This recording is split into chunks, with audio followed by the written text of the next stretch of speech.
Welcome to the Jedi Ranger. I'm John Berry 555, and today I'm continuing my 10th anniversary reviews for Star Wars Rebels.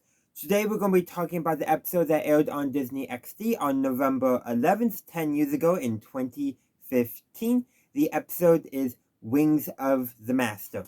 So, the premise is the Rebels are on a relief mission to a planet blockaded by the Empire, but they're unable to break through the blockade. So, a contact of Rex, who's a Mon Cala engineer, starfighter engineer named Carrie, if I'm pronouncing that correctly, even though I heard it several times in the episode, is there designing a prototype starfighter that is supposed to be a blockade buster. So Kanan volunteers Hera to go because the engineer will only speak to a pilot on the planet that he's making it, which is regarded among pilots as a death trap.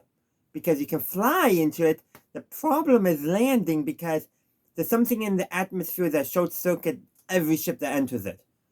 Quite an interesting place to design to build a starfighter, but the engineer does note at one point, he notes that if it can fly here, it can fly anywhere.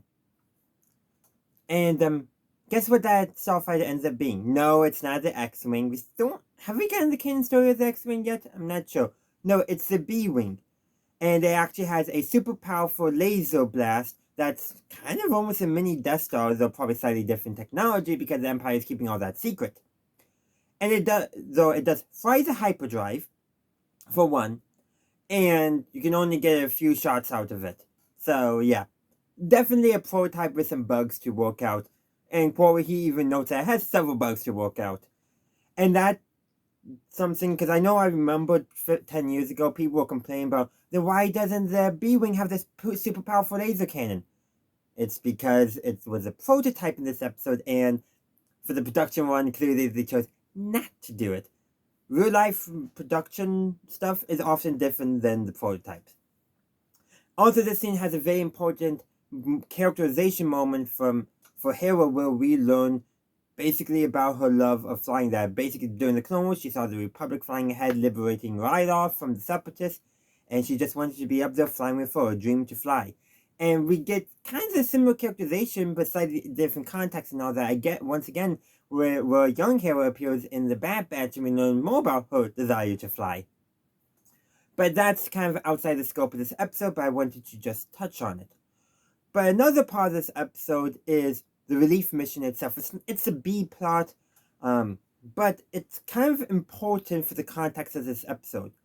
The rebels are doing humanitarian relief, but they need the military hardware to punch through a military blockade that is preventing humanitarian relief to be delivered to a planet that the Empire is deliberately cutting rations and starving the population. Man, doesn't that seem familiar to something I've been seeing in the news lately? It's just something oddly familiar about that, minus that the opposition is using military force to break the blockade. But something in the news that has happened recently in 2025 oddly makes me think of this episode. If you know what I'm talking about, you know what I'm talking about. If you don't, well, stop living under a rock. And throughout history, people have always used food as political leverage. Starving a city out in a siege during the Middle Ages? Yes. Ancient times? Yes. It's always been used. Blockades? I mean, what do you think the undersea boats, the U-boats were doing in World War II? Trying to literally starve the UK in order to force at least an armistice, an end to the hostilities.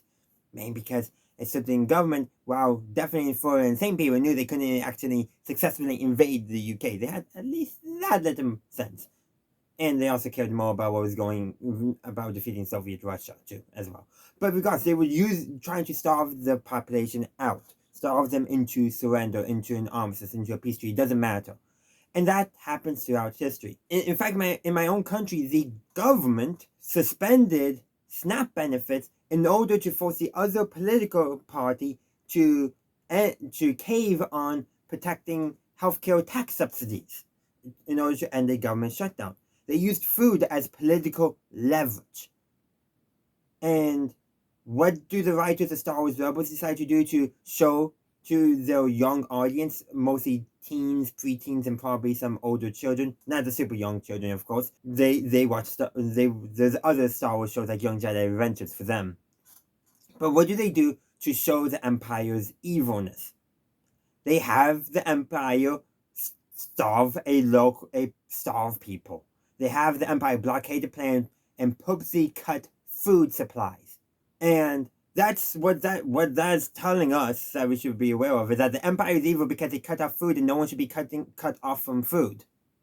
That's essentially the moral message of this episode, though obviously the main story is heroes and flying the new prototype B-Wing. That is ultimately the main story, the A story of this episode.